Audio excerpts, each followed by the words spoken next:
चुनाव हो रहा है, समाजवादी पार्टी का क्या माहौल देखने को मिल रहा है आपको? देखिए, समाजवादी पार्टी पूरे जनपद में बहुत मजबूती के साथ अपने कार्यकर्ताओं के बल पर चुनाव लड़ रही है और हमें अपने समाजवादी पार्टी के कार्यकर्ता जहांगीरगंज के हमारे जितने सम्मानित कार्यकर्ता आलापुर विधानसभा के हैं, हमें इन पर पूरा विश्वास है कि ये पूरी तरीके से समाजवादी पार्टी की हमारी जहांगीरगंज की प्रत्याशी श्रीमती निर्मला देवी को और हमारे राजे सुल्तानपुर के प्रत्याशी श्री श्री राम मौर्य को साइकिल वाले खाने पर मोहर लगा करके आने वाली 11 तारीख को ज़्यादा से ज़्यादा वोट दे करके और दिलवा करके, और उत्तर प्रदेश में ये जो एक फ़िरका परस्ती चल रही है, एक जो सांप्रदायिक ताकत उत्तर प्रदेश में शासन कर रही है, महंगाई, बेरोजगारी, भ्रष्टाचार, लूट, डकैती थाने तहसील से लेकर के जिस तरीके से व्याप्त है, उत्तर प्रदेश में विकास का जो रथ श्री अखिलेश यादव जी ने चलाया था वो पूरी तरीके से ठप पड़ा है। इस नगर पंचायत के चुनाव से समाजवादी पार्टी के सभी कार्यकर्ता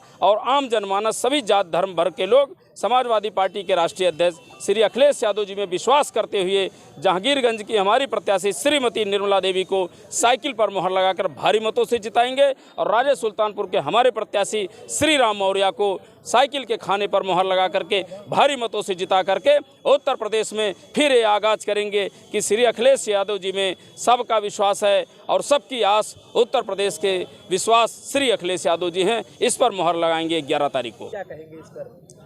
नहीं तो मुख्य विपक्षी दल है तो आपको दिखाई नहीं दे रहा है, आगे पीछे तक देखो सब लाल लाल दिखाई दे रहा है और हमें उम्मीद है जब 13 को गिनती होगा तो यहाँ साइकिल का सिंबल दोनों सीटों पर जीत करके और पताका फहराने का काम करेंगे। ये स्वर्गीय बसुधा सिंह जी की धरती है, ये डॉक्टर राम मनोहर लोहिया की धरती है, ये राजबली यादव की धरती है, ये जयराम वर्मा की धरती है। यहाँ पर कभी फिरका परस्ती ताकतों को बढ़ने का मौका हमारे अंबेडकर नगर के लोगों ने नहीं दिया है। ये जो सांप्रदायिक ताकतें हैं, निश्चित रूप से हमारे हर वर्ग समाज के लोग मिल करके जिस तरीके से 5 सीट पर भारतीय जनता पार्टी को बाहर करने का काम किया गया है, उसी तरीके से इस बार भी इस चुनाव में भाजपा को बाहर करेंगे। और जहांगीरगंज के साथी तो विशेषकर आप बताओ, भारतीय जनता पार्टी के पास कोई कार्यकर्ता ही नहीं है। अगर कार्यकर्ता होता तो फिर उस विधायक को क्यों रिपीट करते? इनके पास कार्यकर्ता नहीं है। ये उसी विधायक को जिसके बारे में कहा जाता था कि अगर सरकार में फ़ोन करती है तो थानेदार नहीं सुनता है, कोतवाल नहीं सुनता है, ऐसे जिसको एक बार जनता ने नकार दिया और ऐसे नकारा कि भाजपा ने टिकट काट के उनके ससुर को लाया। अब बताओ, भाजपा के पास एक परिवार के अलावा कोई दूसरा नहीं है।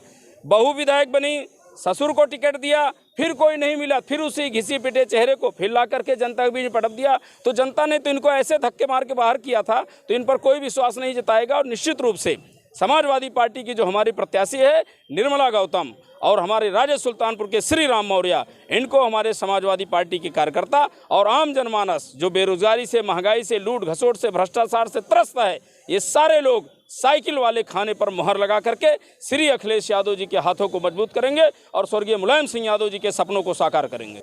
सत्ता का दुरुपयोग तो ये पूरी तरीके से कर रहे हैं, विधानसभा से लेके हर जगह। लेकिन मैं समाजवादी पार्टी के अध्यक्ष के नाते प्रशासन से अनुरोध करना चाहता हूं कि समाजवादी पार्टी संघर्षों की पार्टी है। समाजवादी पार्टी का नारा है, न मारेंगे न मानेंगे। समाजवादी पार्टी के लोग लोहिया और गांधी को मानने वाले लोग हैं। मैं प्रशासन से भी निवेदन करूंगा कि इस चुनाव को शांतिपूर्ण तरीके से संपन्न करवाएं, कहीं भी किसी प्रकार का जोर अत्याचार ना होने पावे, कोई भेद ना होने पावे। आप संवैधानिक पद पर हैं, आप भारत के संविधान के द्वारा निर्मित पदों पर बैठे हैं, तो भारत के संविधान के द्वारा निर्मित आप पदों पर हैं, तो भारत का प्रत्येक नागरिक आपके लिए बराबर है। सरकारें आती जाती रहती हैं, इसका ध्यान भी प्रशासन को रखना चाहिए कि सरकार आज किसी की है, कल हमारी भी होगी। तो कोई ऐसी स्थिति जिले में नहीं बननी चाहिए कि जिससे हम लोगों में कहीं टकरावट की स्थिति पैदा हो। समाजवादी पार्टी जिंदाबाद, जिंदाबाद, जिंदाबाद, जिंदाबाद, जिंदाबाद, जिंदाबाद, जिंदाबाद,